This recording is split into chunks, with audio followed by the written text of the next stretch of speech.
বিশ্বকাপ ফুটবলের সারা জাগানো ফুটবল প্লেয়ার এবং জার্মানির হয়ে বিশ্বকাপ জেতা জার্মানির প্রাক্তন ফুটবল প্লেয়ার মেসুত ওজিল এই মুহূর্তে কক্সবাজারের রুখিয়ার রোহিঙ্গা ক্যাম্পে এসেছেন এবং রোহিঙ্গা ক্যাম্পের যে ফুটবল মাঠ 4 নম্বর রোহিঙ্গা ক্যাম্পে এই ফুটবল মাঠে রোহিঙ্গাদের সাথে মেসুত ওজিল ফুটবল খেলেছেন। এই মুহূর্তে একটু কথা বলতে চাই, এখানে যারা ফুটবল খেলায় অংশ নিয়েছেন তাদের একটু অনুভূতি জানবার চেষ্টা করব। এখানে অনেকজনকে আমরা দেখতে পাচ্ছি, বিগত বেশ কিছুদিন ধরে আসলে এই ফুটবল খেলার মাঠে ফুটবল খেলা চলছিল।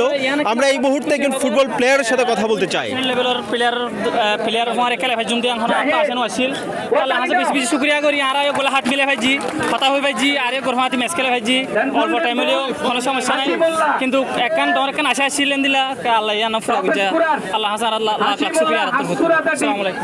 রোহিঙ্গা খেলোয়াড় যারা আছেন তারা বলছেন তারা আসলে মেসুত ওজিলের সাথে খেলতে পেরে অনেক বেশি আনন্দিত এবং নিজেকে সৌভাগ্যবান মনে করছেন।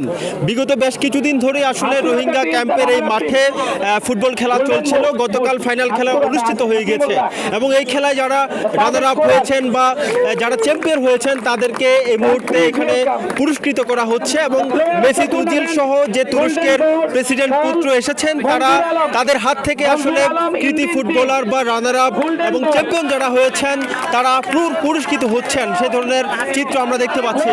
আরেকটি বিষয় জানিয়ে রাখতে চাই, কক্সবাজারের রুখিয়ার বিভিন্ন রোহিঙ্গা ক্যাম্পে আসলে রোহিঙ্গা ক্যাম্পে মেসুত ওজিল পরিদর্শন করেছেন, পাশাপাশি তুরস্কের প্রেসিডেন্টের পুত্রও আসলে বেশ কিছু রোহিঙ্গা ক্যাম্প 9 নম্বর রোহিঙ্গা ক্যাম্প এবং 16 নম্বর রোহিঙ্গা ক্যাম্প পরিদর্শন করেছেন। সেখানে রোহিঙ্গা শিশুদের সাথে আসলে তারা দুজনেই ফ্রেমবন্দি হয়েছেন, সেলফি তুলেছেন, অর্থাৎ আনন্দ ঘন সময় কাটিয়েছেন আজকের পুরো দিনেই।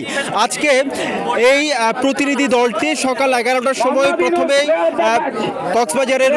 কক্সবাজারের যে RRRC অফিস রয়েছে সেখানে যান এবং তুরস্ক পরিচালিত বিভিন্ন সংস্থার কর্মকর্তাদের সাথে মতবিনিময় করেন এবং RRRC শরণার্থী ত্রাণ এবং প্রত্যাবাসন কমিশনারের সাথে মতবিনিময় করেন।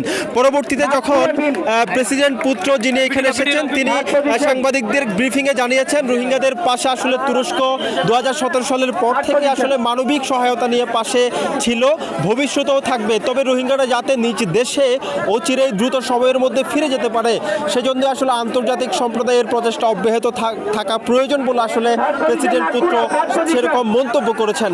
কক্সবাজারের রুখিয়া রোহিঙ্গা ক্যাম্প থেকে এটুকুই ছিল এখানকার সবশেষ।